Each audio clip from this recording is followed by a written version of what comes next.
Good evening, everyone, and welcome to our open virtual house. St. David's Preschool is a tiny gem at the far eastern end of the island. Currently, we are housed in the old pilot station, which has been around since the 18th century. Prior to moving to this building in 2014, St. David's Preschool was housed in the barracks at the St. David's Battery. St. David's has had a preschool for over 35 years, as I remember working at the preschool when it was at the barracks when I first began teaching. A lot has changed and a lot has stayed the same. We are still a community, family-oriented school with a dedicated professional team who look forward to serving you again this upcoming school year.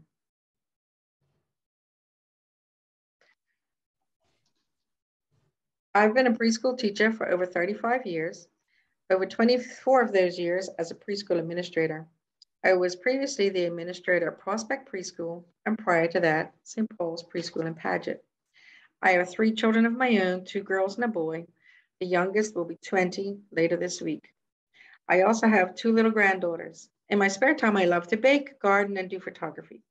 I'm also a trained SCARS facilitator. Being an administrator is a job I love, and I look forward to meeting you and your little ones in person. Mrs. Dawnette Simons is a deputy administrator and a full-time classroom teacher. She too has taught for over 20 years and is very loving and gentle with the children. My other teacher is Mrs. Christina Painter. She has been teaching for over 20 years, 17 of those in preschool. She recently moved to St. David's Preschool just last year and is loving it. She loves teaching little people and making learning relevant and fun for them. When she's not in school, she loves spending time with her daughter and 2 dogs. Her latest hobby is playing drums in the Coral Beats Bermuda Brazilian percussion group.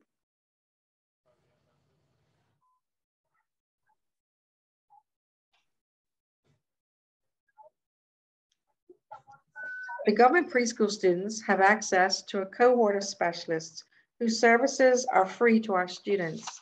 This year, our guidance counselor is Mrs. Sophie Joseph. She recently joined the public school system in September.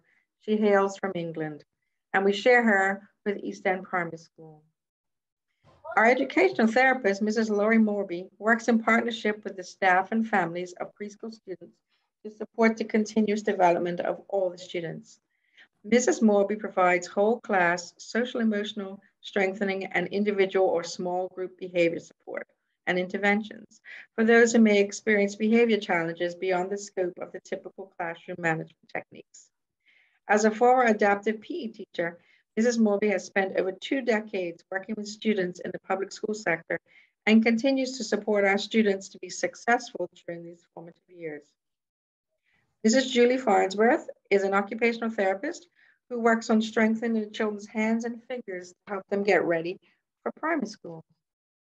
Ms. Alika Millett is our learning support teacher who gives additional support for those children who just need a little extra one-on-one for some skills.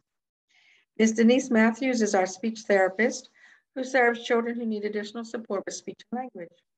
Last but not least, Ms. Mia Daniels is our physiotherapist who helps students who need assistance with core muscle strength, that being the stomach muscles, and coordination. These muscles are needed to be strong enough to sit and hold oneself upright. We believe that students having an early intervention and support will help avoid it being needed as they get older. Unfortunately, we're still under COVID protocols. So when your little one comes to school, unless things have changed immensely, and we pray that they have, they will be expected to wear masks for arrival and departure from school. Their temperature will be taken on arrival on the inner wrist prior to admission into the building. Hand washing occurs multiple times a day. Social distancing is attempted. It's very difficult because they're little, but bless their hearts, these little ones have been doing it since they were big enough to walk, unfortunately, because we're on year number 2. And so most of them do a really good job at following through with our requests. So St. David's Preschool has 2 major classrooms. The preschool classroom is the lower classroom, and that is Mrs. Painter's classroom. Each classroom has similar opportunities for learning and workstations. In Mrs. Painter's room, you'll find we've had to be very creative as we try and maintain the protocols set by government and to ensure the students still have a developmentally appropriate program. Students cannot share materials, so we have made packets and containers with materials that one child can use at a time, and they have learned to put them on the specific table, which we call the dirty table, so that the children's items can be cleaned prior to anyone else using them. The Ministry of Education has sent us all a day cleaner who sanitizes everything before the next child gets to use it. The centers that you'll find in Mrs. Painter's room include books, puzzles, Duplo or blocks, housekeeping, art, computers, Play-Doh, writing, and science. So we try and make it look as normal and feel as normal as possible. As we have to go upstairs, I'm giving you a little view of what's inside. In the first slide, you'll see the door that's open on the left is the girls' bathroom, and the door on the right is the boys' bathroom. Then they have to go up a small flight of stairs, and at the top of the stairs is the bathroom for the Bright Start program, and the toilets are teeny tiny. They're very cute, but they're definitely suitable for the Bright Start program. Mrs. Simon's classroom is upstairs, and she has similar learning stations to the ones downstairs. Her learning stations include art, blocks, writing, science, dramatic play, and as previously stated, the students have access to more activities that will be in Ziploc bags or containers that can be cleaned prior to and after each child's use. This year, with the Bright Start program, they've also been given Hatch iPads, which is part of their daily activities. Every afternoon, the children are expected to take a rest, and this is a photograph of our nap room. They don't have to sleep, but they do have to rest. So each child will need to bring either a sleeping bag or a large big beach towel or something suitable for resting. So what does our day look like? So the day starts with the children looking at books. Then we usually have music and movement time to get our brains ready to learn. This is followed by Ready to Read Haggerty program, which is a ministry designated program to help children learn about phonics and sounds and syllables so that when it comes time to read, they're more prepared. The class goes upstairs in Mrs. Simons' room, and they do the same thing up there. So at 10:15, the kids all have fruit in the lower classroom. Then they go out to play. After play is lunch, where after lunch, there's a story or review of what they did in the morning, and then it's rest time. When they wake up from rest time after pack up, a story or bingo or another musical activity, so they have a good time. The government preschools use a curriculum called the creative curriculum, and it looks at several aspects. Teacher Strategy's goal is a research-based curriculum used for children on a continuum from birth to 8 years old, so it's suitable for our Bright Starts as well. Studies are used to investigate areas of interest. Students work on skills for social emotional growth that include building relationships with others, learning to communicate feelings using words, being part of a group. They're also going to work on physical skills like balance, jumping, and writing. Language skills like being able to understand directions and communicate experiences. Cognitive skills like persistence and problem solving.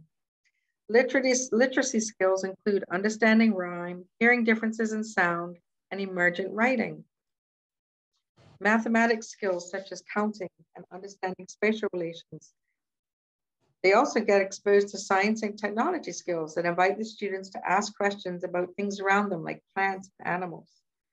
In social studies, they learn about themselves and families. The arts include music, dance, and visual arts. One of the best things about the curriculum is that each child is taken from where they are when they arrive at our door and moved on to the next level, next area. Oops, sorry, I don't know what's going on here. Just a second.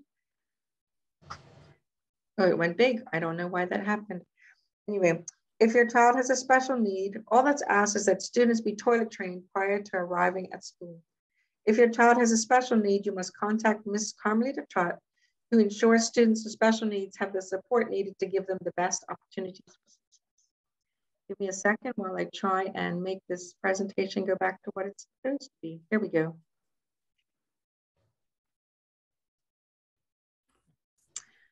So St. David's Preschool does not have a morning or after-school care program. Sunbeam Nursery in the past have been willing and able to assist. You would need to contact them very soon if you're going to need that service, because this year she filled up quickly. Before school started, she was already oversubscribed. So her name and number is on this slide, and I can also give it to you via email should you choose to respond to the email that I sent as an invitation. So in September, we will be accepting children for the Bright Start program again. That's our 3-year-old program. So these children must celebrate their 3rd birthday between the 1st of January and the 31st of December, 2022 inclusive. The children must be resident in the catchment area for the preschool, which means they have to be St. David's residents in St. David's in order to be approved for this early enrichment program. The children must be fully toilet trained. There must be sufficient space to accommodate the child as per the permissible maximum enrollment. I believe we can take up to 8 3-year-olds.